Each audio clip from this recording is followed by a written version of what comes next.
De todas as mídias adaptadas para filmes, uma das mais recorrentes e mais bem-sucedidas vem principalmente de livros. Os livros são provavelmente a melhor e mais fácil forma de contar uma história, permitem descrever os mais mínimos detalhes, sejam eles de um mundo, cenário ou até mesmo da personalidade e forma física de um certo e determinado personagem. Ora, eu confesso que não sou lá grande leitor, o que é provavelmente um dos meus maiores defeitos, como alguém que tenta analisar os mais mínimos detalhes de tudo e mais alguma coisa. Portanto, também escusado será dizer que por causa deste facto, eu tive que fazer uma pesquisa sobre esta história porque eu não sabia absolutamente nada, nem do que esperar quando fui ver o Wuthering Heights. Gay! Sim, eu sei que não sou o público-alvo deste tipo de filme, sendo que maioritariamente é direcionado para um público mais feminino. Mas agora que o vi, acho que posso com toda a certeza dizer que a produção deste filme leu tanto do livro quanto eu. Really? Por aquilo que eu sei, o livro já foi adaptado mais do que 10 vezes tanto para filme como para televisão, mas de todas essas adaptações, acredito que esta está longe de ser a mais fiel ao livro, ou até mesmo de ser a melhor, mas é provavelmente a mais involuntariamente cómica. Mas enfim, eu vou-te dar uma breve sinopse do filme em si, antes de passarmos para a análise propriamente dita. O filme passa-se algures entre o século XVIII e XIX e acompanha a história de Catherine, que vive com o seu pai alcoólatra e respectivos criados no topo de uma montanha onde... há muitos vendavais. Right.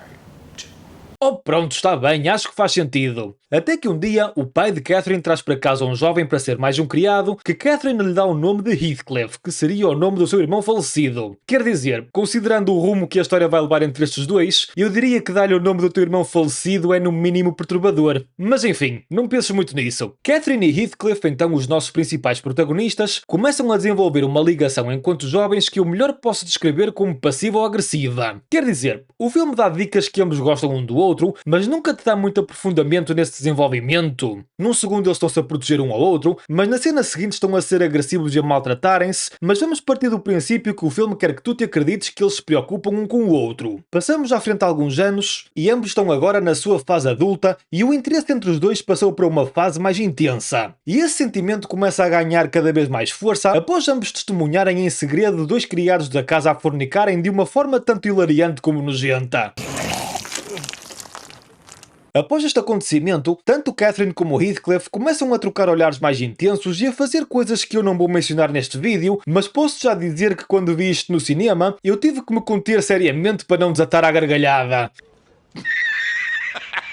O grande problema surge quando o pai de Catherine estoura todas as suas poupanças em vinho em jogo e, naturalmente, a família começa a passar uma fase de sérias dificuldades. Para isso, Catherine decide que se vai casar com um homem rico e poderoso para poder sustentar a sua casa e família. Óbvio que esta decisão não cai bem com Heathcliff, que ao descobrir a intenção de Catherine, desaparece e nunca mais é visto. Ou pelo menos, por enquanto. 4 anos passam após esta decisão drástica e Catherine leva uma vida luxuosa e abundante ao lado do seu marido, que juntos aguardam pelo nascimento do seu primeiro filho. Quando de repente, Heathcliff reaparece em cena bem alimentado, bem vestido e aparentemente com a carteira bem recheada. Mas aonde é que esteve Heathcliff durante este tempo todo e como é que conseguiu esta riqueza? Não sabemos. A única coisa que sabemos é que ele está de volta e o seu desejo carnal por Catherine está cada vez mais intenso e incontrolável do que antes, e o sentimento da sua amada é igualmente mútuo. E durante uma boa parte do filme, ambos têm encontros secretos para satisfazer as suas necessidades biológicas um com o outro, mas quando o marido de Catherine começa a suspeitar desta traição, ela tenta acabar com a relação secreta que não cai bem com Heathcliff, e ambos começam a tomar decisões que só parecem causar mais problemas do que propriamente resolvê-los, e estes problemas não só afetam Catherine e Heathcliff, mas também todos os que os rodeiam. Por aquilo que eu pesquisei sobre a história original, o filme acaba onde o livro ainda só vai a meio, mas tendo em conta o rumo que o livro leva após o final trágico do filme, se calhar esta até foi a melhor escolha. Sabes, por mais incrível que pareça, eu nem desgosto de filmes românticos, dependendo bastante da história que contam e levando em consideração aquilo que são os meus gostos mais pessoais. Porque pessoalmente, eu gosto mais quando as histórias são trágicas, onde ambos os protagonistas usam a sua união para ultrapassar obstáculos e dificuldades e onde preferem acabar com a vida do que terem que viver um sem o outro. Ou até mesmo terem uma atitude mais madura e perceberem que a sua relação, embora seja muito muito apaixonada, não está de todo destinada a acontecer no futuro, o que leva o espectador numa onda de emoções fortes e lágrimas quando vê que uma história que tinha tudo para dar certo só não evolui porque ambos os protagonistas aceitaram os seus destinos e simplesmente viveram as suas vidas distantes um do outro, cancelando toda aquela ideia de um final feliz e levar com aquele balde de água fria chamado maturidade e vida real. E levando em conta a história que o livro Wuthering Heights leva, acho que o filme tentou fazer isso tudo e fazer o oposto ao mesmo tempo. O livro conta a história de duas pessoas arrogantes e egocêntricas que não aceitaram os respectivos destinos resultados das suas péssimas decisões e, como consequência, ambos tomam aquela posição de se eu não te puder ter, mais ninguém terá. E ambos começam a usar as pessoas à sua volta de forma manipuladora para se vingarem um do outro sem levar em consideração o mal que estão a fazer, não só a eles próprios, mas a toda a gente que os rodeia. O filme, embora ao final retrate este sentimento, não se autoconstrói desde o início com essa ideia e por isso toda a narrativa torna-se inconsistente, principalmente porque parece que a produção não soube ao certo que tipo de história queria contar. As adaptações dos livros para os filmes não são nada fáceis em primeiro lugar. Os livros têm muita informação, toda ela muito detalhada e se formos a levar toda ela em consideração, os filmes facilmente teriam mais de 4 horas de duração. Para isso, o guião tem que ser adaptado para se encaixar no formato de média visível, seja ela qual for. Mas durante este processo, os argumentistas gostam de deixar um bocado das suas ideias pessoais e, como consequência, acabamos com algo que, embora tenha a sua inspiração no livro, carrega muita da interpretação dos argumentistas, assim como as suas ideias e expectativas do que a história devia ser, e muitas mensagens dos autores principais ficam facilmente mal interpretadas. E como eu disse há pouco, embora Wuthering Heights tenha um final devastador, o princípio e meio do filme não faz a menor ideia do que é ou da história que quer construir, tentando romantizar uma relação tóxica sem ser uma coisa nem a outra, e também tentando vender o desejo carnal entre os dois, mas ser demasiado covarde para nos dar cenas mais íntimas e potentes, e o resultado é que não consegues ficar investido na história. Devo dizer também que a produção não podia tomar uma pior decisão com a escolha da banda sonora. Filmes de época, principalmente pré-industriais, requerem uma música digna daquela idade mais negra, porque faz um papel importante na ambientação do filme e por breves instantes faz-te sentir como se estivesses a viver presencialmente dentro do filme. Mas neste caso, temos uma mistura entre pouca música de época, pop e techno. E escusado será dizer que esta escolha brilhante mata qualquer tipo de sensação ambiental. Mas também mérito onde ele é merecido. A produção de design fez um trabalho excelente em captar cenários equivalentes a uma época daquelas, assim como as vestes das personagens e respectivos comportamentos mais medievais e menos cívicos, captados de forma espetacular por uma direção de fotografia bem encenada e composta, assim como edição de imagem. Eu pessoalmente sou um grande admirador do trabalho de Margot Robbie, porque em todos os filmes estrelados pela atriz, ela entrega sempre sem exceção atuações emocionantes e carismáticas, seja qual for o papel, e este filme não é exceção nenhuma. Ela entrega uma atuação digna de uma atriz de elite e faz o melhor possível com o material que lhe foi dado. O problema é que esse mesmo material também não sabe ao certo o que quer que ela interprete durante o filme. Temos uma personagem que no momento é uma vítima, noutro é uma destabilizadora, noutro é insegura e a seguir é forte e determinada, mas a verdade é que a atriz consegue captar essas emoções assim que lhe é exigido, mostrando uma excelente capacidade de atuação por parte de Robbie. O mesmo não pode ser dito sobre Jacob Elordi. O guião não sabe o que fazer com Heathcliff e o ator também não faz a menor ideia do que tem que fazer. Mas quem é que o pode julgar? O filme quer retratá-lo como um manipulador e um predador, mas a única coisa que ele faz é olhar de forma intensa, com aqueles olhos profundos, sussurrar com aquela voz grave e linhas de rosto esculpidas por...